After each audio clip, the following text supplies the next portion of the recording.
نحمدہ و نصلی علی رسولہ الکریم۔ بھائیو، دوست، بزرگو، یہ اللہ پاک کے راستے کی نقل و حرکت اور ایمان و عمل کی دعوت پھرنے والوں کے لیے اور جہاں جہاں کے لوگوں میں پھیرا جا رہا ہے، سب کے لیے ہدایت کا سبب ہے۔ نبی کریم صلی اللہ علیہ وسلم والی محنت کو اللہ پاک نے انسانوں کے دلوں کے پھرنے کا ذریعہ بنایا ہے۔ دل تو اللہ پاک کی دو انگلیوں کے درمیان ہے۔ اللہ پاک جدھر چاہتے ہیں دلوں کو پھیر دیتے ہیں۔ ہم نبی کریم صلی اللہ علیہ وسلم کے طریقے پر محنت کریں اور اللہ پاک سے دعائیں کریں تو اللہ پاک انسانوں کو ہدایت عطا فرمائیں گے۔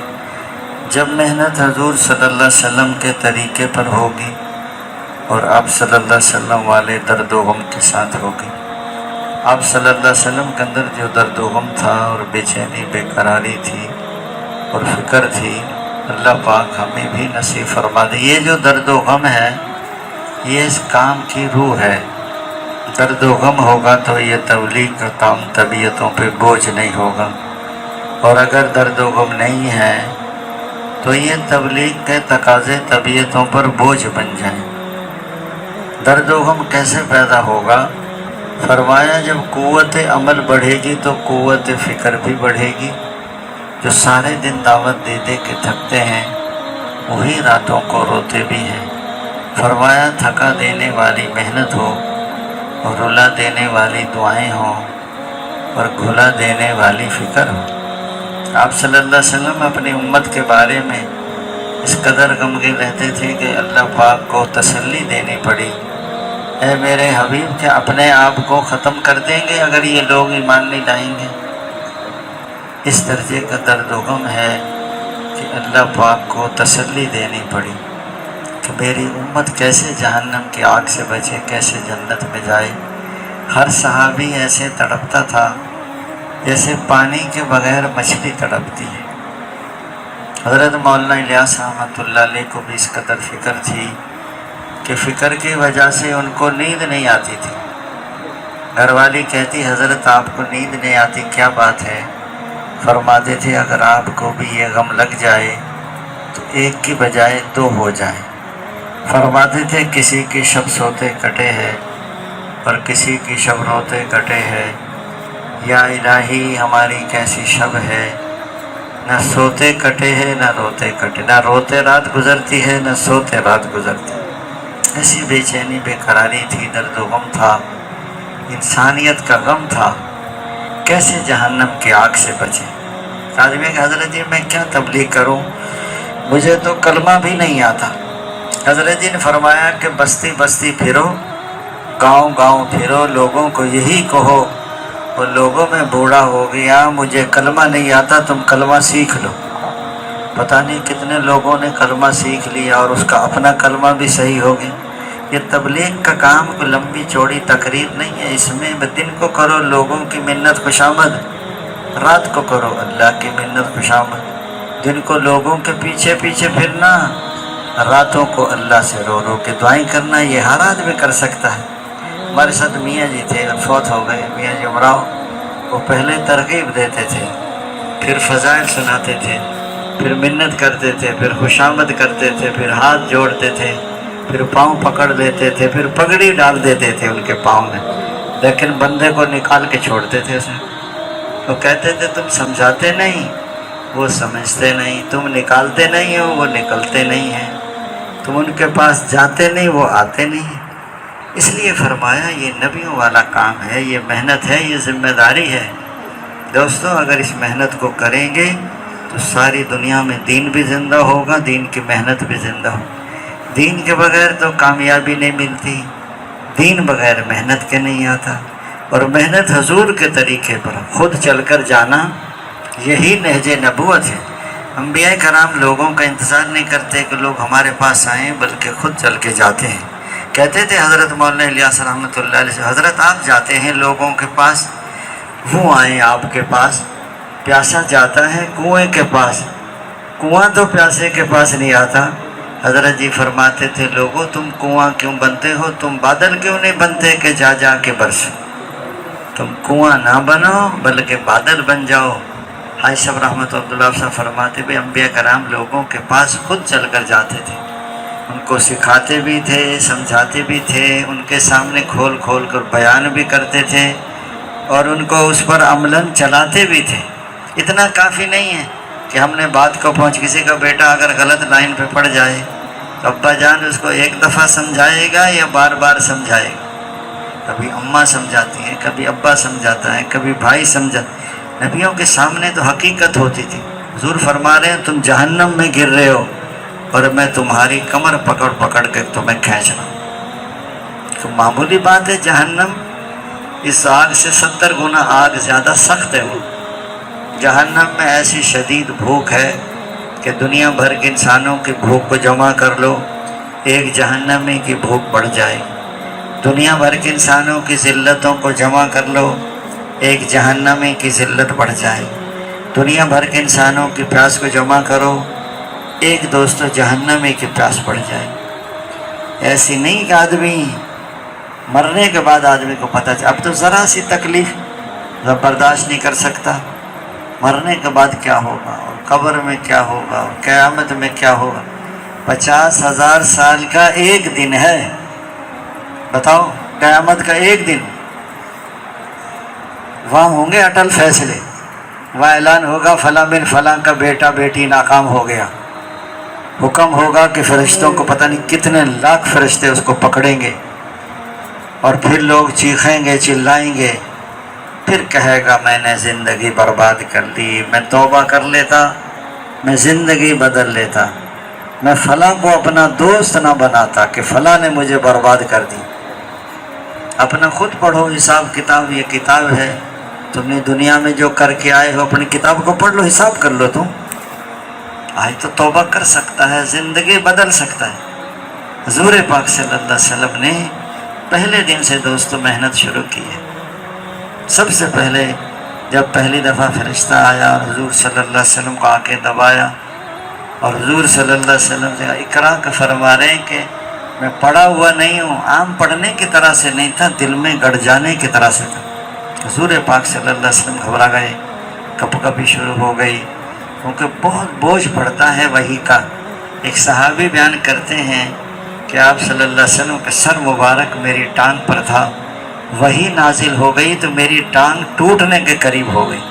جب حضور اونٹنے پہ سوار ہوتے اور وحی نازل ہو جاتی تو اونٹنے کا پیٹ زمین سے لگ جاتا تھا، اتنا بوجھ پڑتا تھا۔ اس لیے دوستو بزرگوں بھائیوں، یقین صحیح ہو جائیں، عمل صحیح ہو جائیں۔ حضور پاک صلی اللہ علیہ وسلم نے محنت کی ہے۔ حضرت خدیجہ کو دعوت دی، وہ اسلام میں داخل ہو گئیں۔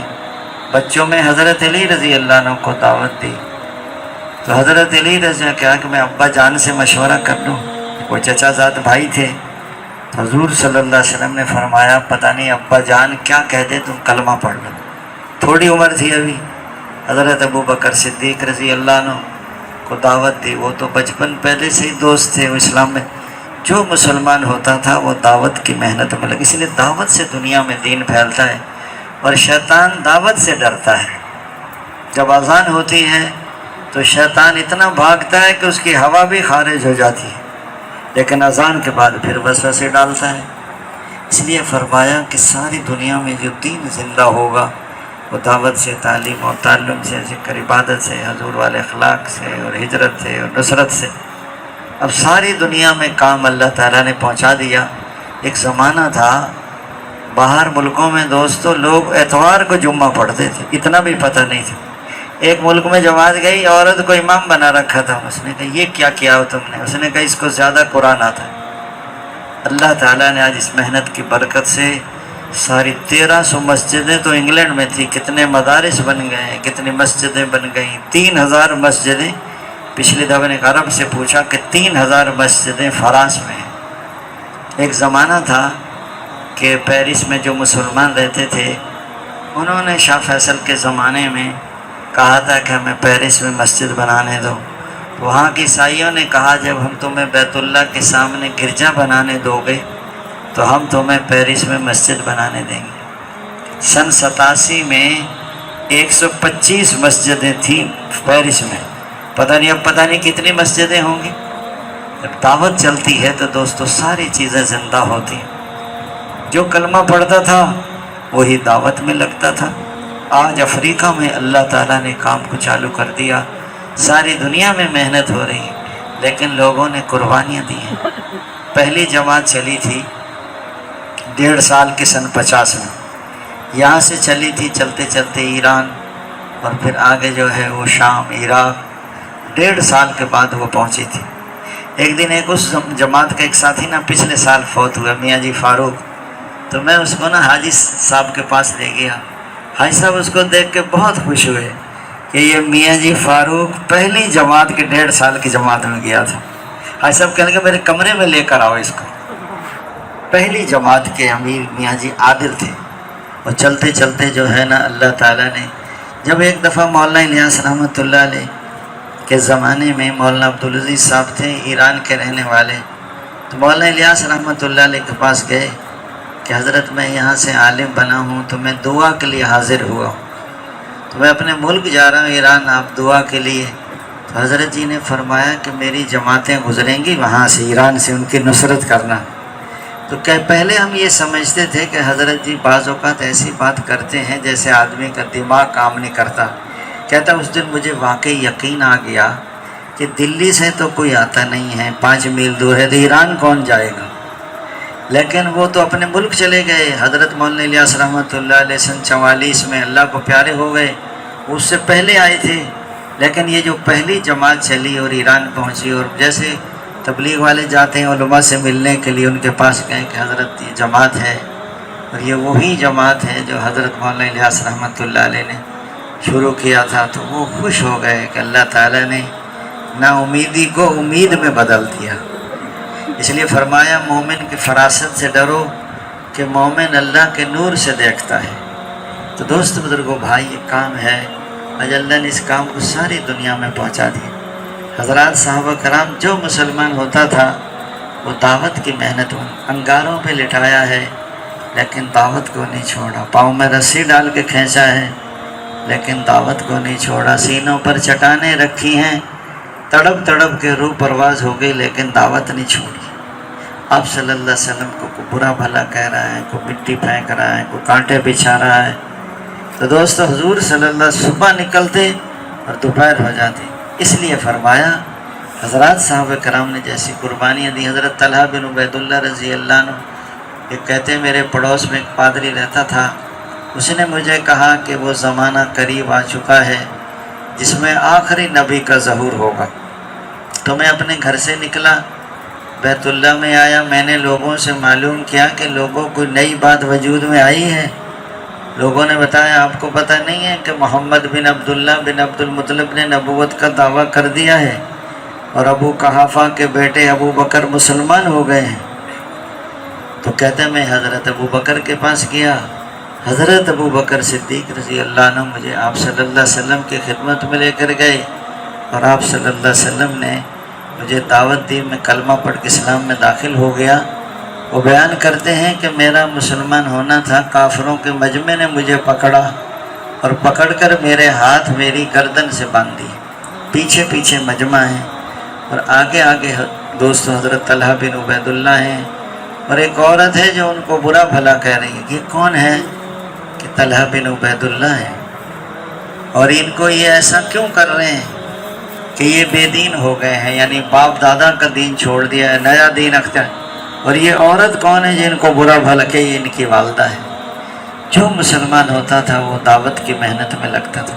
دیکھو نا حضور پاک صلی اللہ علیہ وسلم جب دنیا میں تشریف لائے تو دوست بزرگوں بھائی، حضور کے پیدا ہوتے ہی یہ کیسرا کسرا کے کنگرے گر گئے تھے ان کے، اور یہ ایران میں ہزاروں سال سے آگ جل رہی تھی، وہ بجھ گئی تھی۔ آپ صلی اللہ علیہ حضرت آمنہ بتاتی ہیں کہ جب وطن میں تھا محمد صلی اللہ علیہ وسلم تو ان کے گھر والے ان سے ناراض ہوتے تھے کہ کہاں سے خوشبو لگائی ہے تم نے، کہ میں تو کبھی بازار بھی نہیں گئی۔ اس نے کہ میں پتھر پہ پاؤں رکھتی ہوں تو مجھے ایسا لگتا ہے جیسے روئی پہ پاؤں رکھ رہی ہوں، اور کہتے ہیں درخت بھی مجھے سلام کرتے ہیں۔ یعنی حضور صلی اللہ علیہ وسلم دنیا میں تشریف لائے اور پیدا ہوئے تو فرمایا پیدا ہوتے ہی سجدہ کیا ہے۔ اور اس زمانے میں رواج یہ تھا کہ دائیاں آتی تھیں اور بچوں کو لے کر جاتی تھی، دودھ پلاتی تھی ان کو۔ آپ صلی اللہ علیہ وسلم کو غریب یتیم سمجھ کر کسی دائی نے نہیں لیا، پیدائشی یتیم تھے، ابا جان تو پیدا ہونے سے ہی پردہ کر گئے دنیا سے، تو حضرت حلیمہ سعدیہ بھی غریب تھی رضی اللہ، ان کو غریب سمجھ کر کسی نے بچہ نہیں دیا۔ جب حضور پاک صلی اللہ علیہ وسلم کا دروازہ بجایا تو دروازہ بجاتے ہی مسکرائے آپ صلی اللہ علیہ وسلم۔ حقیقت یہ تھی کہ وہ دائیاں حضور کے قابل نہیں تھی، اللہ تعالیٰ نے سعادت ان کو دینی تھی کو۔ اور جب انہوں نے حضرت آمنہ نے کہا دیکھو میرا بیٹا یتیم ہے، لیکن میرے بیٹے کا خیال رکھنا، یہ نہ سمجھنا کہ آپ کو مزدوری میں آپ کو پوری دوں گی، میرے بیٹے کا خیال رکھنا۔ جب گود میں لیا اور اونٹ کے پیچھے خامد کے پیچھے لے کر بیٹھی ہیں تو اونٹ اٹھتا نہیں تھا، بہت زور لگایا نہیں اٹھا، جب آگے لیا گود میں تو ایک دم اونٹ اٹھا ہے۔ کمزور اونٹنی تھی لیکن اتنی طاقت آ گئی اونٹنی میں، دو جہاں کے سردار بیٹھ گئے اونٹنی پہ۔ وہ جو آگے جا رہی تھی نا بچوں کو لے کے، جب انہوں نے دیکھا کہ پیچھے سے تو مٹی اڑ رہی ہے، پتہ نہیں چور ڈاکو تو نہیں آ گئے، دیکھا تو حلیمہ سعدیہ کی اونٹنی، ارے کہ کیا ہوا، سواری بدل لی کہ سوار بدل گیا ہے، سواری نہیں بدلی اس نے۔ جب گھر میں لے کے گئی تو گھر میں برکتیں، ان کی بکریاں چرنے جاویں تو بھوکی آ رہی ہیں اور ان کی پیٹ بھر کے آ رہی ہیں، ان کی دبلی ہو رہی ہیں، ان کی موٹی ہو رہی ہیں، ان کے گھر میں دودھ اور برکتیں آئے۔ دوستو حضور صلی اللہ علیہ وسلم کی برکتیں، اس لیے فرمایا جب کچھ بڑے ہو گئے تو پھر انہوں نے اپنے حضور صلی اللہ علیہ وسلم کو پہنچا دیا، چونکہ فرشتے نے سینہ چاک کیا اور دل مبارک کو دھویا زمزم میں، کہنے لگی کہ کسی کا بیٹا ہے اب ان کو واپس کر دیتے ہیں۔ تو فرمایا 6 سال کی عمر میں حضور صلی اللہ علیہ وسلم مدینے سے مکے اپنی والدہ کے ساتھ آ رہے تھے کہ راستے میں والدہ کا انتقال ہو گیا۔ 6 سال کا بچہ پیدائشی یتیم، پھر 6 سال کا بچہ کتنا ہوتا ہے۔ ام ایمن ساتھ تھی جو خادمہ تھی، وہاں بستی والی عورتوں نے انہوں نے کفن دفن کیا، لیکن حضور صلی اللہ علیہ وسلم رو رہے ہیں کہ میں اپنی ماں کے بغیر نہیں جاؤں گا۔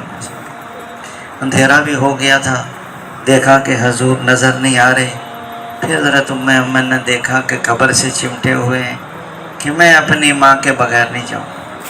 6 سال کا بچہ کتنا ہوتا ہے۔ پھر اس کے بعد 10-12 سال تک دادا نے کفالت کی، پھر مزدوری پر بکریاں چرائیں، پھر حضور پاک صلی اللہ علیہ وسلم نے دوستو محنت شروع کی۔ لیکن دوستو جب عبادت کرتے تھے تو پورے مکے والے کہتے صادق اور امین ہیں، بیت اللہ میں عبادت کرتے، کبھی غار ہرا میں جا کے غار ہرا پہ ایک دفعہ بھی ہم چڑھنے کی کوشش کی، ہم نہیں چڑھ سکے، لیکن حضرت ختیجہ رضی اللہ عنہ پتہ نہیں ہفتے میں 2 دفعہ کتنی دفعہ کھانا دے کے آتی تھی، وہاں بہت اونچائی پر ہے وہ۔ حضرت ختیجہ نے بہت ساتھ دیا۔ جب حضور پاک صلی اللہ علیہ وسلم یہ بدر کی جنگ ہوئی اور ان کے حضور کے داماد کی بھی قید میں آ گئے، 70 تو قتل ہو گئے، 70 قید میں آ گئے۔ جب انہوں نے ہار بھیجا نا حضور کی بیٹی نے، تو حضرت ختیجہ رضی اللہ عنہ کا ہار تھا، وہ اپنی بیٹی کو دیا تھا۔ تو جب حضور کے آنکھوں میں آنسو آ گئے، حضرت ختیجہ کو یاد کیا، تو حضرت عائشہ رضی اللہ عنہ کہنے لگی یا رسول اللہ وہ تو بوڑھی عورت تھی، عائشہ آپ کو پتہ نہیں ہے جب لوگ مجھے دھکے دیتے تھے تو ختیجہ مجھے تسلی دیتی تھی۔ اس لیے فرمایا کہ دوستو حضرت ختیجہ رضی اللہ عنہ بہت مالدار تھی، ان کے جہاز چلتے تھے مال کے، لیکن جب حضور صلی اللہ علیہ وسلم سے نکاح ہوا، یا رسول اللہ یہ سارا مال آپ کا ہے، جہاں چاہے اس کو خرچ کرو۔ تو دوستو پھر وہ گھر میں جب ماحول ہوگا تو مردوں کا چلنا بھی آسان ہے۔ آج ہمارے گھروں میں ماحول نہیں ہے، چونکہ گھر میں باتیں نہیں کرتے، گھر میں تعلیم نہیں، گھر میں سہروزے نہیں لگے، 15 دن لگے۔ جب اولادیں جوان ہو جاتی ہیں پھر کہتے ہیں سنت کے مطابق شادی کرو۔ گھر والی کہے گی آپ تو پھرتے سارے دن تبلیغ میں، آپ کو کیا پتہ کیا کیا رواج چل رہے ہیں۔ وہ کہے گی یہ بھی کرنا ہے، اور یہ کہ کیوں کرنا ہے، کہ کرنا پڑتا ہے، آپ کو پتہ نہیں ہے، اور آپ کو زیادہ تکلیف ہو رہی ہے تو سہروزے میں چلے جائیں، آپ سارے کام خود کر لیں گے۔ جب بچے جوان ہو جاتے ہیں نا پھر ان کی اپنی جماعت بن جاتی ہے، ماں امیر بن جاتی ہے اور بچے مامور، اور تبلیغ والا اکیلا رہ جاتا ہے۔ پھر زور لگائے گا تو زور بھی نہیں لگتا۔ اچھا پھر لوگوں کا اخلاق دکھاتے ہیں اور گھر والوں کو آنکھیں دکھاتے ہیں. کیونکہ کیوں گھر میں غصہ زیادہ آتا ہے؟ کیوں آتا ہے؟ بیوی بھی کمزور، بچے بھی کمزور، برابر کا جوان کھڑا ہو تو پھر غصہ دکھاؤ، دو مارو دو کھاؤ. پھر آدمی مجبوری کا نام شکریہ کرتا ہے. پھر حکم یہ ہے کہ تم ایک آدمی پہ تم نے قابو پا لیا اور تم اس کو مار پیٹ سکتے، اللہ کے رضا کے لیے چھوڑ دیا، تو فرمایا کل قیامت کے ساری حوروں کو جمع کر کے اللہ فرمائیں گے جو حور تجھے پسند ہو اس کو چن. حضور فرما رہے ہیں تم میں سب سے زیادہ بہتر وہ ہے جو اپنے گھر والوں کے ساتھ اچھا سلوک کرے، اور میں تم میں سب سے زیادہ بہتر ہوں کہ اپنے گھر والوں کا اچھا. اگر گھر میں اعمال ہوں گے نا، دعوت بھی، تعلیم و تعلم بھی، ذکر عبادت بھی، تو گھر میں ماحول بن جائے گا. محلے کی مسجد میں اعمال کرو گے تو محلے میں دین آ جائے گا. بیرونی گشت کرو گے تو پورے شہر میں دین آئے گا. سہروزے لگاؤ گے تو بستیوں میں دین آئے گا. چلے 4 مہینے سے پورے ملک میں دین آئے گا، اور سال 7 مہینے سے ساری دنیا میں دین آئے گا. اس لیے فرمایا یہ تو ذمہ داری ہے. اس کام حضور پاک صلی اللہ علیہ وسلم نے دوست بزرگوں بھائیوں محنت شروع کی اس کام کو ذمہ داری کے ساتھ. پھر اللہ تعالیٰ نے دوست بزرگوں اس کام کو جب دعوت کی محنت شروع ہوئی تو فرمایا کہ یہ مخالفت، سخت مخالفت تھی. پھر حج کا زمانہ آ گیا تو انہوں نے سوچا کہ اگر حضور صلی اللہ علیہ وسلم حاجیوں تک پہنچ گئے تو ان کا دین تو ساری دنیا میں پھیل جائے گا. ایسے کرو دنیا بھر کے حاجیوں کو بتاؤ. ساری محنت مکے والوں کی اور کام بنا آپ صلی اللہ علیہ وسلم کا. انہوں نے 4 راستے تھے بیت اللہ میں داخل ہونے کے، جنہیں اپنے بندے کھڑے کیے اور دنیا بھر کے حاجیوں کو بتایا کہ محمد نامی ایک نوجوان ہے، اس کی بات نہ ماننا، وہ نیا دین پیش کرتا ہے. اس نے باپ کو بیٹے سے، بھائی کو بھائی سے جدا کر دیا ہے. اور فرمایا اب دنیا تو ساری دنیا کے حاجیوں کو پتہ چل گیا کہ آخری نبی تشریف لے آئے. جن کو نہیں پتہ طفیل دوسی بڑا سردار وہ آیا، دیکھا حضور کو، کانوں میں روئی ڈال کے آیا. دیکھ دیکھ کہنے لگا یہ جھوٹے آدمی کا چہرہ نہیں ہو سکتا. بہت سارے لوگ تو انتظار کر رہے تھے، کتابوں میں موجود تھا، یعنی یہ نہیں بتا سکتے تھے مسلمان، لیکن اللہ نے ان سے محنت کرا کے دنیا بھر کے حاجیوں بات پہنچ گئی. ایک نوجوان آیا حضور پاک صلی اللہ علیہ وسلم کے پاس. اس نے اپنے چچا، تایا، دادا ان سے ایک بات کی کہ تم مسلمان ہو جاؤ.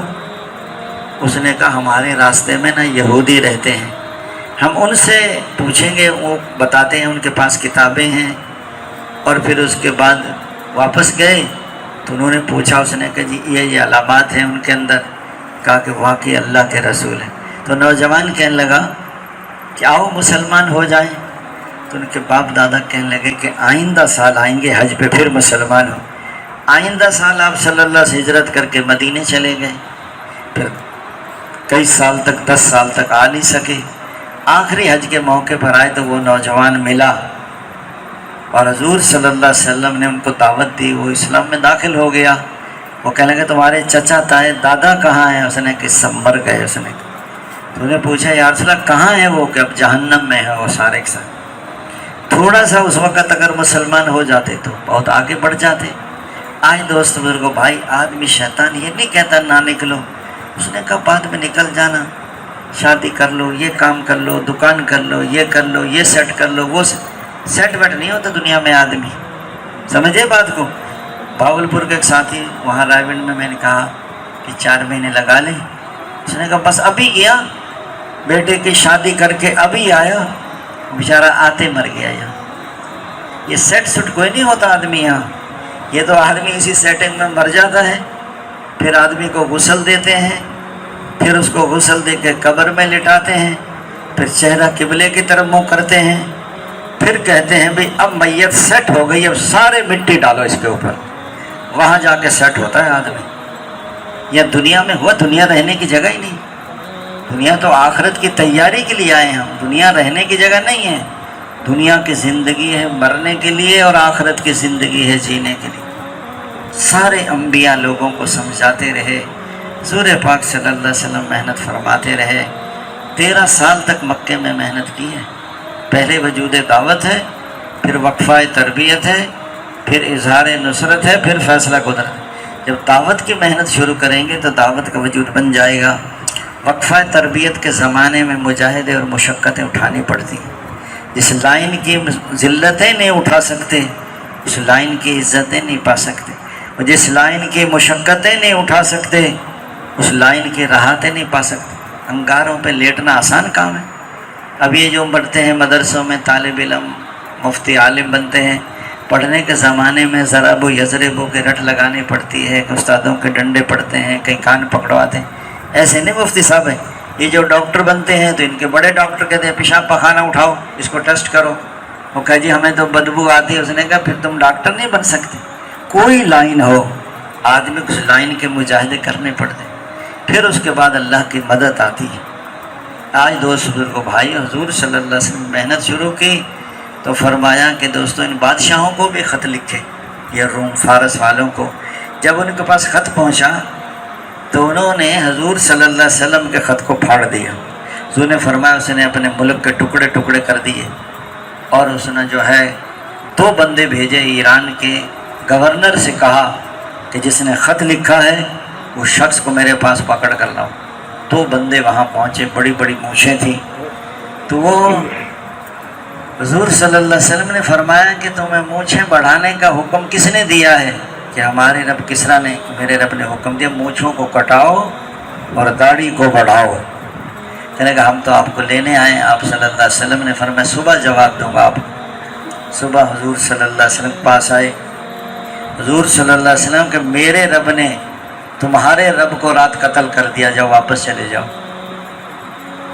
اللہ تعالیٰ نے اسی کے بیٹے کو اس پہ مسلط کیا، اور بیٹے نے باپ کو قتل کر دیا اور حکومت اپنے ہاتھ میں لے لی، اور فوراً پیغام بھیجا کہ جو وہ جن کا خط بھیجا تھا جو نبی ہونے کا دعویٰ کرتے ہیں تو ان کو منع کر دو کہ ان کو پکڑ کے نہ لائیں۔ اسی لیے قتل کیا تھا کہ یہ بادشاہ شریف لوگوں کو قتل کراتا تھا۔ جب وہاں یمن کے گورنر کو خبر پہنچی کہ اللہ کے نبی نے یہ بات کی ہے تو وہ کلمہ پڑھ کے وہیں اسلام میں داخل ہو گئے۔ اللہ حضور نے فرمایا اب ہماری طرف سے گورنر ہے آپ وہاں کے، اللہ کے نبی سے کوئی ٹکرا نہیں سکتا۔ آپ بتائیے کتنے سے، وہ تو تربیت کا زمانہ تھا، 13 سال مجاہدے اور مشقتیں ہو رہی ہیں، پھر اللہ تعالیٰ مدد فرماتے ہیں، جیسے بدر میں کہ 1000 فرشتے بھیج رہا ہوں، پھر 3000 بھیج رہا ہوں، پھر 5000 بھیج رہا ہوں، فرمایا پھر میں خود ہی آ رہا ہوں۔ پھر اللہ تعالیٰ فیصلہ قدرت پھر مسلمانوں کو غلبہ دیتے ہیں۔ ایسا زمانہ آیا، ایک زمانہ تھا کسرا والوں کے تابع تھے یمن والے، اور یمن والوں کے تابع تھے مکہ مدینے والے۔ پھر ایسا زمانہ آیا کہ مکہ مدینے والوں کے تابع تھے یمن والے، اور یمن والوں کے تابع تھے کسرا والے۔ اللہ تعالیٰ نے ان کی حکومتیں توڑ کر صحابہ کے پاؤں میں لا کے ڈال دی۔ ان کی شہزادیاں ان کی باندیاں بنی ہیں، اور ان کے شہزادے ان کے غلام بنے ہیں، اور ان کے تاج و تخت ان کے پاؤں میں آئے۔ آج دوست بزرگوں بھائیوں، ساری محنت کھاوا کرا، محنت کرتے کرتے دنیا کے امام بن گئے، اور ہم دنیا کی محنت کرتے پڑھتے پتہ نہیں کہاں پہنچ گئے۔ آج ہمارے سامنے منزل ہی نہیں ہے۔ ایک ہوتا ہے راستے کا بھٹکا ہوا، ایک ہوتا ہے منزل کا بھٹکا ہوا۔ ایک آدمی کو منزل پتہ ہے مجھے کراچی جانا، راستہ بھول جائے لیکن پتہ ہی نہیں، کوئی کہتا ہے میں سالانہ چلہ دیتا ہوں، کوئی کہتا ہے میں 4 مہینے دیتا ہوں، کوئی میں سال میں۔ لیکن ہمارے سامنے منزل تو ہو کہ صحابہ کرام نے محنت اور قربانی کہاں تک کی ہے۔ اس لیے فرمایا ایک ہماری قربانی ہے، ایک حضرات صحابہ کرام کی قربانیاں ہیں۔ اس لیے جب آواز لگتی تھی تو جا رہے ہیں، جہاں کے لیے کہا جا رہے ہیں، جتنے وقت سے کہا جا رہے ہیں، جس کے ساتھ کہا جا رہے ہیں، ہر موقع پر نکلے ہیں، ہر حال میں نکلے ہیں۔ آج دوست بزرگوں بھائی، آج تبلیغ کو جو وقت دے رہے ہیں تو بچا کچا وقت تبلیغ کو دے رہے ہیں۔ کوئی دفتر سے چھٹی لیتا ہے تبلیغ کے لیے، اب کاروبار کا سیزن نہیں ہے، اب تبلیغ میں چلے جاؤ۔ اب دفتر سے چھٹی مل گئی، اب تبلیغ میں چلے جاؤ۔ اب کٹائی بجائی کا موسم نہیں ہے، نہ کرنے سے یہ بھی اچھا ہے۔ فرمایا تبلیغ ہماری کچی ہے لیکن نہ کرنے سے اچھی ہے۔ آج یہی لوگ تھوڑی قربانی کرنے والے، اللہ تعالیٰ پھر ان کو اگلے درجوں پر پہنچائیں گے ساری دنیا میں۔ لیکن منزل ہمارے سامنے ہو کہ محنت اور قربانی یہاں تک کریں کہ دوست بزرگوں بھائیوں، اللہ تعالیٰ ہماری محنت اور قربانی سے خوش ہو کر عمومی ہدایت کے فیصلے فرمائیں۔ کہ لوگ اسلام میں جھوک در جھوک اور فوج در فوج اسلام میں داخل ہو جائیں اور کفر کا کلمہ پست ہو جائے اور اسلام کا کلمہ بلند ہو جائے اور انسانیت جہنم کی آگ سے بچ کر جنت میں جانے والے بن جائیں۔ تو اس محنت کو قربانی کے ساتھ کرنا۔ حضرات صاحب کرام کے زمانے میں حضرت عمر رضی اللہ عنہ کو زمانہ تھا، حضرت حارث بن ہشام رضی اللہ عنہ، حضرت سہیل بن عمر رضی اللہ عنہ، یہ دونوں اپنی اپنی قوموں کے سردار تھے۔ حضرت عمر رضی اللہ عنہ کے پاس بیٹھے ہوئے تھے۔ حضرت عمر نے خوش تھے کہ امیر المومنین قریب آ گئے، لیکن اتنے میں مہاجرین انصار کا مجمع آیا تو ان دونوں کو پیچھے کر دیا، اور مجمع آیا اور پیچھے کرتے کرتے جوتوں میں جا کے جگہ ملی ان کو۔ حضرت حارث بن ہشام ابو جہل کے بھائی ہیں، اور سہیل بن عمر وہ صحابی ہے جس نے فرمایا کہ صلح حدیبیہ پر محمد رسول اللہ کو مٹوایا تھا۔ دوستوں بزرگوں بھائیوں، یہ دونوں پیچھے چلے۔ سہیل بن حارث بن ہشام نے کہا، اے سہیل، امیر المومنین نے اچھا نہیں کیا ہمارے ساتھ کہ پیچھے کرتے کرتے ہمیں جوتوں میں پہنچا دیا۔ حضرت سہیل بن عمر نے کہا، اے حارث، امیر المومنین کو ملامت نہ کرو، اپنے آپ کو ملامت کرو۔ جب یہ لوگ قربانیاں دے رہے تو ہم ان کی مخالفت کر رہے تھے، ہم تو فتح مکہ کے بعد مسلمان ہوئے۔ جب وہ مجمع چلا گیا، حضرت عمر رضی اللہ عنہ کے پاس آئے کہ امیر المومنین، دنیا میں تو پیچھے رہ گئے لیکن کہیں آخرت میں پیچھے نہ رہ جائیں۔ حضرت عمر نے فرمایا، مسلمانوں کے لشکر شام کی طرف گئے ہوئے، وہاں چلے جاؤ۔ تو دونوں ہمیشہ کے لیے اللہ کے راستے میں چلے گئے۔ جب یہ جا رہے تھے، ان کے رشتہ دار رو رہے، میں کہ تم سے ناراض ہو کر نہیں جا رہے، ہم اللہ کے راستے میں جا رہے ہیں۔ ایک اللہ کے راستے میں طاعون کی بیماری میں اللہ کو پیارے ہو گئے، اور فرمایا کہ ایک اللہ کے راستے میں شہید ہو گئے، زندگی بھر لوٹ کر نہیں آئے۔ اللہ کے راستے میں دوست بزرگوں بھائیوں، حضرات صاحب کرام نے بیویاں بیوہ ہوئی، عورتیں بیوہ ہوئی ہیں، بچے یتیم ہوئے ہیں، ہر موقع پر نکلے ہیں، ہر حال میں نکلے ہیں۔ آج تو موقع ہے، کل کو موقع نہیں ہوگا۔ آج زندگی ہے، کل کو موت ہے۔ آج دوستوں صحت ہے، کل بیماری ہے۔ ہر حال میں پہلے زمانے میں لوگ بڑی قربانیاں کرتے تھے۔ مولانا عمر پالنپوری رحمۃ اللہ علیہ فرما رہے تھے کہ میں نے ایک میاں جی کو کہا کہ تبلیغ میں جاؤ، کہنے لگا جی، خاموشی سے گھر چلے گئے۔ تو کہتا بیوی سے بات کی کہ حضرت فرما رہے ہیں جاؤ تبلیغ میں۔ تو میں نے سوچا پیسے تو ہیں نہیں، میں کیسے جاؤں؟ بیوی کہنے لگے پیسے تو ہیں۔ کہ کہاں ہیں پیسے؟ کہ مرغیاں نہیں ہیں، کہ مرغیوں کو بیچ کے چلے جاؤ۔ اور کہتے ہیں بستر کے بستر، ایک تو بستر ہے وہ لے جاؤ، کوئی بات نہیں، باقی میں ایسے رات کو آگ جلا لیا کروں گی، بچوں کو قریب سلا دیا کروں گی، اور رات کو جاگ لیا کروں گی، دن کو سو لیا کروں۔ تو خامد کو 40 دن کے لیے بھیجا اس زمانے میں۔ اب بتاؤ اس زمانے کے وہ 40 دن سے آج ساری دنیا میں کتنی خیر پھیل رہی ہے، بتاؤ۔ سیدھے سادھے لوگوں نے قربانیاں دی ہیں۔ آج دوستوں ہم تک اللہ تعالیٰ نے یہ کتنا ماحول بنا دیا، کتنے کالجوں میں، یونیورسٹیوں میں کتنے مدارس کھل گئے، کتنے عالم بن گئے، کتنے حافظ بن گئے۔ یہ شروع لوگوں نے دین کی محنت کی ہے۔ آج ہم قربانی کریں گے تو آنے والی جو دوستوں نسلیں ہیں، اللہ تعالیٰ ان کو جس درجے کی محنت اور قربانی ہوگی اس درجے کا دین ہوگا، اور جس درجے کا دین ہوگا اس درجے کی کامیابیاں ملیں گی۔ مکے والوں نے ہجرت کی اور مدینے والوں نے نصرت، کیا نصرت کی؟ آدھی زمینیں مہاجرین کو دے دی۔ اور ہم ایمان کی کمزوری کی وجہ سے بیٹیوں اور بہنوں کو محروم کر دیتے ہیں زمینوں سے، حالانکہ ان کا حق ہے۔ آدھی زمینیں مہاجرین کو دے دی، اور ان کے کھجوروں پر پورے عرب کی مہمانی ہوئی ہے۔ ان کے گھروں میں حضور صلی اللہ علیہ وسلم کی گھر والی آ کے ٹھہری ہیں۔ آپ صلی اللہ علیہ وسلم فرمایا کہ ہجرت نہ ہوتی تو میں انصاری ہوتا۔ انصار میرے اندر کا لباس ہے اور دوسرے میرے باہر کا لباس ہے۔ میرا مرنا جینا انصار کا۔ ایک وادی میں انصار چلیں اور ایک وادی میں دوسرے لوگ چلیں تو میں انصار کی وادی میں اے انصار، لوگ بھیڑ بکریاں لے کر جائیں اور تم اللہ کے رسول کو لے کر جاؤ۔ اے اللہ انصار کی مغفرت فرما، ان کے بیٹوں کی مغفرت فرما، ان کے بیٹوں کے بیٹوں کی مغفرت فرما، ان کے غلاموں کی مغفرت فرما، ان کے پڑوسیوں کی مغفرت فرما، اور ان کی بیویوں کی مغفرت فرما۔ یعنی آئے تھے وہ کسی اور کام کے لیے۔ حضور صلی اللہ علیہ وسلم نے فرمایا انصار آج جو مانگوں گا اپنے رب سے مانگوں گا اور تمہیں دلواؤں گا۔ تو انصار صحابہ کرام نے سوچا یا رسول اللہ مشورہ کر لیں۔ آپس میں سوچا کہ حضور آج دینے کے رخ پر ہے، کیا دنیا مانگے یا دین مانگے؟ یا رسول اللہ آخرت کی دعائیں کر دیں، اس موقع پر دعائیں دیں، اللہ انصار کی مغفرت فرما، ان کے بیٹوں کی مغفرت فرما، ان کے بیٹوں کے بیٹوں کی مغفرت فرما، ان کے غلاموں کی مغفرت فرما، ان کے پڑوسیوں کی مغفرت فرما، ان کی بیویوں کی۔ میں یہ لے کے جو چاہتیں تھیں وہ سینوں میں لے کر دنیا سے چلے گئے۔ چاہتیں پوری نہیں ہو سکی، جنت میں ساری چاہتیں پوری ہوں گی۔ یہ دنیا ہے کیا چیز؟ ادنا درجے کے جنتی کو جو جنت ملے گی اس میں 200 دنیا سے 10 گنا یعنی 2500 ملکوں کے برابر جنت ملے گی۔ اب بتاؤ جب آدمی دنیا سے مرتا ہے ایسی جنت کی کھڑکیاں کھل جاتی ہیں، وہاں کی نعمتیں، وہاں چلو ایسی بیریوں کی طرف کہ جن میں کانٹا نہیں ہے، اور چلو ایسے کیلوں کی طرف کہ جو تو بتو لگے ہوئے ہیں۔ روح ایسے پھڑکتی ہے جیسے پنجرہ پرندے میں پھڑکتا ہے کہ کب روح نکلے اور کب کامیابی کو پہنچو۔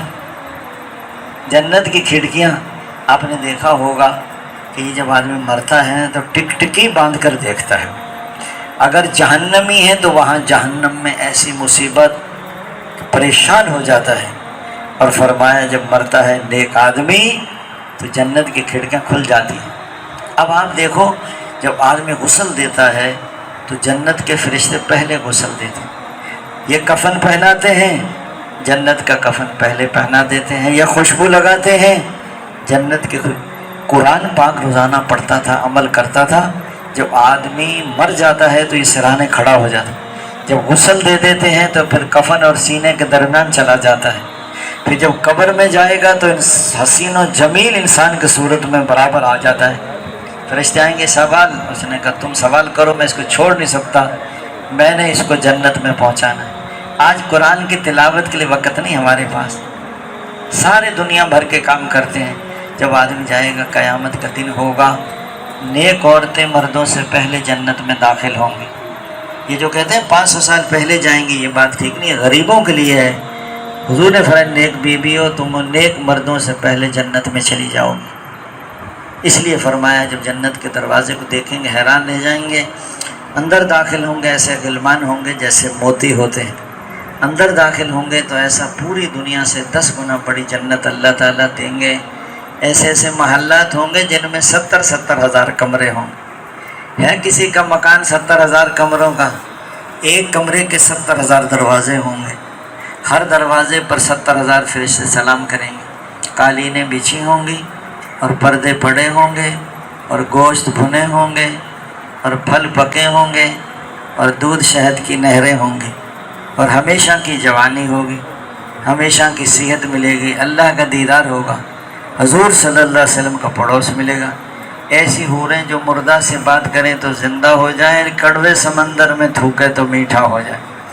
بتاؤ جس کا تھوک اتنا میٹھا ہے جو سمندر کو میٹھا کر دے وہ خود کتنی میٹھی ہوگی بتاؤ۔ ایک بیوی کے پیچھے ساری زندگی لگا دیتا ہے، وہ بھی راضی نہیں ہو، کہتا ہے میں نے تیرے گھر میں آج تک سکھ نہیں دیکھا۔ اس نے 2 چیتھڑے 2 لیتھڑے، 2 پرانے جوتے 2 پرانے، نہ دنیا کے کام ختم ہوتے ہیں نہ گھر والے راضی ہوتے ہیں، اور موت آدمی کو آ کے پکڑ لیتی آدمی۔ آج دوستوں بزرگوں بھائیوں، اس لیے فرمایا کہ ایسی جنت میں نعمتیں ہوں گی، پکے باغوں کے پھل ہوں گے، اللہ کا دیدار ہوگا، حضور صلی اللہ علیہ وسلم کا پڑوس ملے گا، اور ہمیشہ جنتوں میں اربوں خربوں سال رہے گا۔ وہاں تو موت بھی نہیں ہے، موت کو بھی موت آ جائے گی۔ اس لیے فرمایا ایک جگہ آتا ہے کہ جنت میں ایسے درخت ہیں جن کے نیچے سے نکلیں گے سونے کے گھوڑے اور اوپر سے نکلیں گے کپڑوں کے جوڑے۔ فرمایا جنتی لوگ گھوڑوں پہ بیٹھیں گے، یہ اڑنے والے گھوڑے میں، لید پیشاب والے گھوڑے نہیں ہوں گے دنیا کے گھوڑے ہیں۔ جنتی لوگ جو اڑیں گے تو حد نظر تک ان کا قدم جائے گا، تو نیچے کے جنتی کہیں گے اللہ انہوں نے کیا اعمال کیے ہیں، یہ تو جنت میں بھی اڑتے پھرتے ہیں، کہ آپ تو سوتے رہتے تھے، یہ رات کو تہجد پڑھتے تھے، اور تم کھاتے پیتے رہتے تھے، اور یہ روزے رکھتے رہتے تھے، اور تم بزدل بن کے گھر میں بیٹھے رہتے تھے، اور یہ اللہ کے راستے میں جاتے۔ ہمارے بھائی عبد الرحمن صاحب ذوق والد رحمۃ اللہ علیہ وہ بس نا 4 روزے چھوڑتے تھے سال میں، ایک عید کا روزہ، عید الفطر کا، اور 3 روزے چھوڑتے تھے بقر عید کے، باقی پورے سال روزہ رکھتے تھے۔ بعض لوگ ہم نے دیکھے صائم الدہر، ہمیشہ روزے رکھتے۔ آئے دوست بزرگوں، بعد 10 دفعہ اخلاص پڑھو تو محل بن جاتا ہے، لیکن بنائے گا کون؟ جس کو یقین ہوگا۔ 20 دفعہ پڑھو تو بن جاتے ہیں، 30 دفعہ پڑھو 3، اور اگر بچہ مر جائے سب اس کر بھی محل، 12 سنت مؤکدہ روزانہ پڑھو، اس پر بھی محل بن جاتا ہے۔ آپ نے حق چھوڑ دیا، حق مانگوں گا تو لڑائی ہو جائے گی، جنت کے درمیان میں محل میں حق نہیں تھا، بلا وجہ حق بنا لیے، چھوڑ دیا جنت کے کنارے پر۔ بہت اچھے اخلاق ہوں تو جنت میں اوپر کے درجے میں اللہ محل دیں گے۔ بچہ مر جائے صبر کرے، اس پر بھی اللہ تعالیٰ جو ہے، اللہ تعالیٰ فرماتے ہیں میرے بندے کے بچے کی جان نکالی ہے، اللہ نکال لی، اس نے کیا کیا کہ اس نے صبر کیا، اس کے لیے جنت میں محل بنا دو، اس پر بیت الحمد لکھ دو۔ آج تو دوستو یقین ہوگا تو حال 10 منٹ، وہ ایک جگہ بات کر رہا تھا تو 1700 کے قریب وہ بچے تھے، میں جب بتایا نا ان کو کہ 10 اخلاص پر 10 دفعہ پڑھو تو محل بن جاتا ہے، تو وہ کہنے لگا جی ہم نے تو بنا بھی لیا محل۔ میں کہ آپ کا تو ایک محل بنائیں، کہ ہاں، میں کہ میرے 1700 محل بن گئے۔ کہتے وہ کیسے بن گئے؟ میں نے تمہیں بتایا نا کہ یہ پڑھ لو، تو میرے بتانے پہ تم نے پڑھا ہے۔ جو دعوت دیتا ہے پھر لوگ اس پر عمل کرتے ہیں، وہ سارا جمع ہو کر اس کو ملتا ہے۔ دنیا میں جتنے اعمال ہو رہے ہیں، مدرسے، مفتی ہیں، عالم ہیں، اولیاء اللہ ہیں، جتنے اعمال ہو رہے ہیں یہ سارا حضرت محمد صلی اللہ علیہ وسلم کے نام اعمال میں جا، چونکہ ذریعہ تو آپ صلی اللہ علیہ وسلم بنے، حضرت خدیجہ رضی اللہ عنہ، حضرت بلال رضی اللہ عنہ۔ مرنے والے، تبلیغ میں کام کرنے والے کو تو دوستو اعمال نامہ بند ہی نہیں ہوتا، اور اعمال لوگ لگ جاتے ہیں اور لگ جاتے ہیں۔ کل کو آدمی کہے گا کہ میں زندگی پر، آج دوستو موقع ہے، کل کو موقع نہیں ہوگا۔ یہ صحت ہو تو دنیا کا کام ہے، دین کا، صحت نہ ہو تو نہ دین کا کام کر سکتے ہیں نہ دنیا کا کام کر سکتے۔ پچھتائے گا میں نکل جاتا، میں زندگی بدل لیتا، میں اچھے عمل کر لیتا۔ ایمان والو، موت سے پہلے موت کی تیاری کر لو۔ جب موت کا وقت آ جاتا ہے پھر ہرگز مہلت نہیں ملتی، سارے کام دھرے رہ جاتے ہیں۔ اس لیے فرمایا یہ مال و متاع کی مشغولی، اہل و عیال کی مشغولی ایسی چیزیں ہیں جو آخرت کی تیاری میں کوتاہی کا سبب بنتی ہیں۔ اس لیے فرمایا اللہ کے راستے میں دوستو جب تک نکلیں گے نہیں، زندگی نہیں بدلیں گے، اس وقت کا مسئلہ حل نہیں ہوگا۔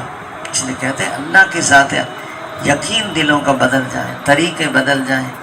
آج ساری دنیا مل کر ایک لنگڑے مچھر کے ٹیڑھے پر کو سیدھا نہیں کر سکتا، وہ گھاس کے تنکے کو بنا نہیں سکتا۔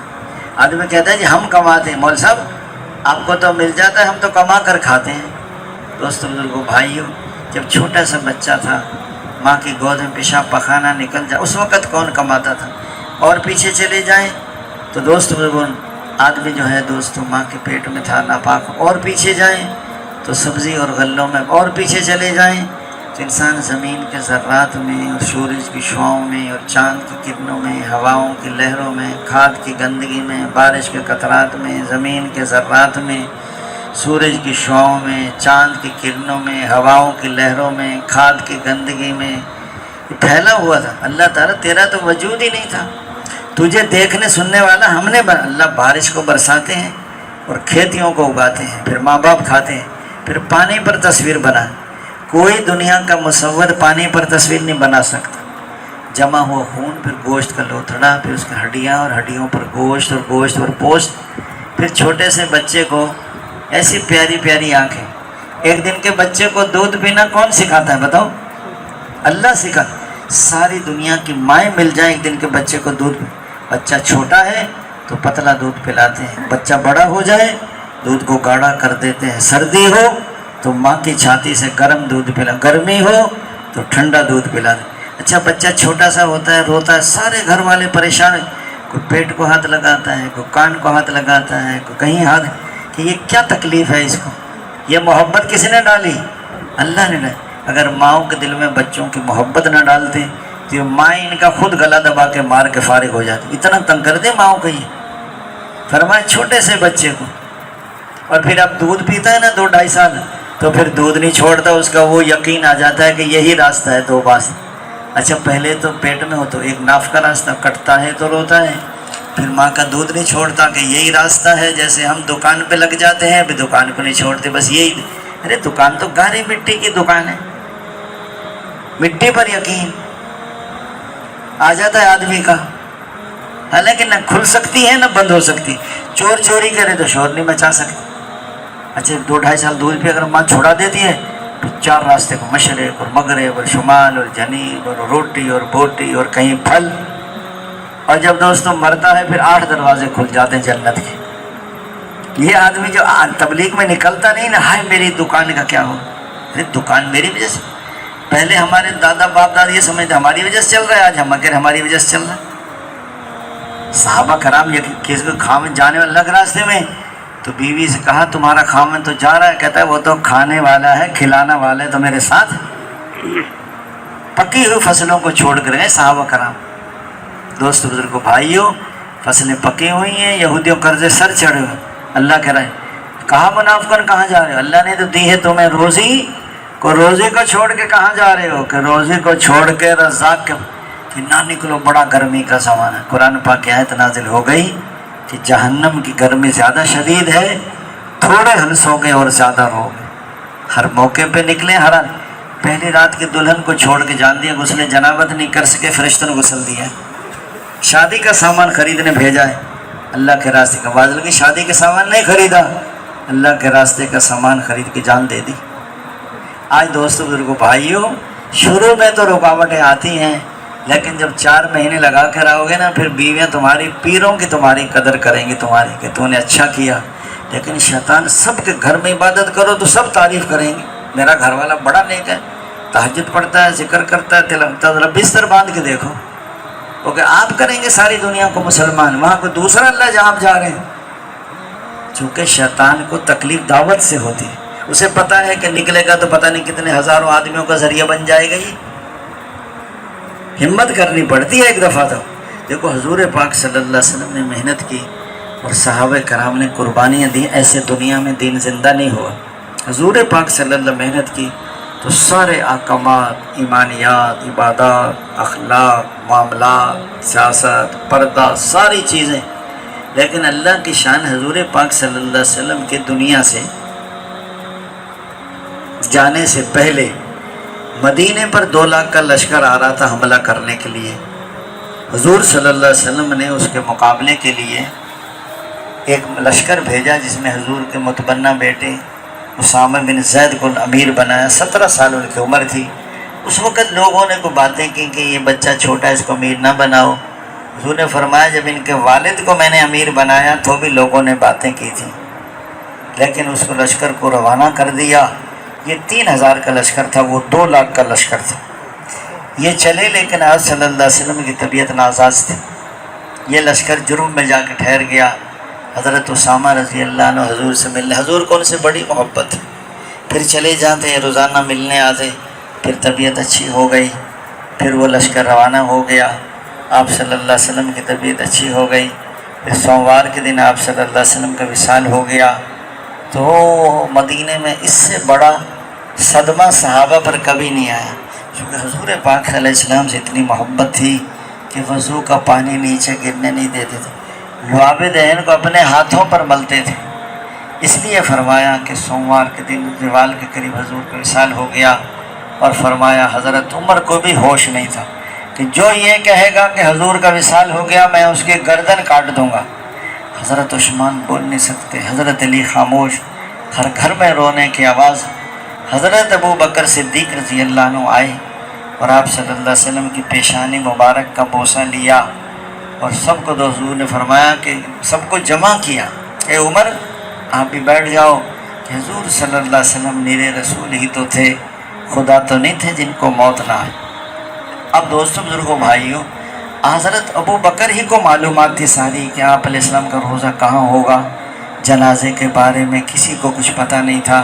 حضور اپنی زندگی میں حضرت ابو بکر کو اپنی جگہ امامت کے طور پر امام بنا گئے تھے. لیکن دوستوں وصال پر ادھر ذرا مسلمہ قذاب نے نبوت کا دعویٰ کر دیا. 40-45 ہزار کا لشکر اس کے ساتھ تھا. اور ادھر 2 لاکھ کا لشکر حملہ کرنے کے لیے آ رہا ہے مدینے پر. ادھر لوگ بعض ایسے تھے جو مرتد ہو گئے اور بعض لوگ ایسے تھے جنہوں نے دوستو زکوٰۃ کا انکار کر دیا اور بعض لوگ ایسے تھے کہ زکوٰۃ دیں گے لیکن مدینے نہیں پہنچائیں گے. ایسے حالات خراب ہو گئے. حضرت عائشہ رضی اللہ عنہ فرماتی ہیں کہ مسلمانوں کی ایسی حالت ہو گئی تھی جیسے بارش میں بکریاں بھیگ کر کونے میں جمع ہو جاتی.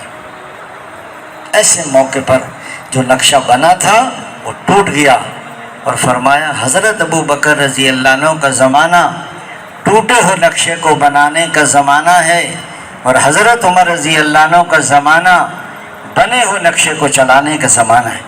اس موقع پر سب یہ کہہ رہے ہیں امیر المومنین حالات بدل گئے. ادھر مدینے پر خطرہ ہے اور یہاں مستورات ہیں اور ام المومنین ہیں، مدینے کو حفاظت کرو. حضرت ابو بکر رضی اللہ عنہ نے فرمایا اسامہ کے لشکر کو باہر نہ بھیجو. حضرت ابو بکر نے فرمایا کہ جس لشکر کو حضور صلی اللہ علیہ وسلم روانہ کر گئے اس کو ابو بکر نہیں روک سکتا. اگر روکیں گے تو فتنوں کے دروازہ کھلنے کا خطرہ ہے. حضرت عمر رضی اللہ عنہ نے رائے دی اے امیر المومنین اسامہ کے بجائے کسی اور کو امیر بناؤ. حضرت ابو بکر نے حضرت عمر کے سینے پر مکہ مارا. اے عمر زمانہ جہالیت میں بہادر تھے، آج بزدل ہو گئے. جس کو حضور صلی اللہ علیہ وسلم امیر بنائیں اس کو ابو بکر بدل دیں، اسامہ ہی امیر ہوں گے. اس لیے فرمایا حضرت ابو ہریرہ فرماتے تھے ابو بکر نہ ہوتا تو دنیا میں دین نہ ہوتا. حضرت ابو بکر کی جگہ حضرت عمر رضی اللہ عنہ ہوتے تو فرمایا دنیا میں دین نہ ہوتا. اس لیے حضرت عمر نے عرض کیا اے ابو بکر مجھے 1 دن کی نیکی دے دیں اور 1 رات کی نیکی دے دیں تو میں ساری زندگی کی نیکی دینے کو تیار ہوں. اس موقع پر حضور کے وصال پر جو امت کو سنبھالا ہے، ایک فیکٹری چل رہی تھی وہ ٹوٹ گئی، ایک نئے سرے سے بنانا، ایک بنے ہوئے کو چلانا. حضرت اسامہ منبع بن حارثہ رضی اللہ عنہ کہتے ہیں کہ حضرت ابو بکر رضی اللہ عنہ کا آخری وقت تھا، مرض الوفات میں تھے. تو فرمایا کہ آئے کہ فلاں علاقے کے لوگ مرتد ہو گئے. فرمایا کہ اس وقت مجھے بٹھاؤ، میں اس وقت مر جاؤں تو شام ہونے سے پہلے لشکر بھیج دینا اور شام کو مر جاؤں تو صبح ہونے سے پہلے لشکر بھیج دینا.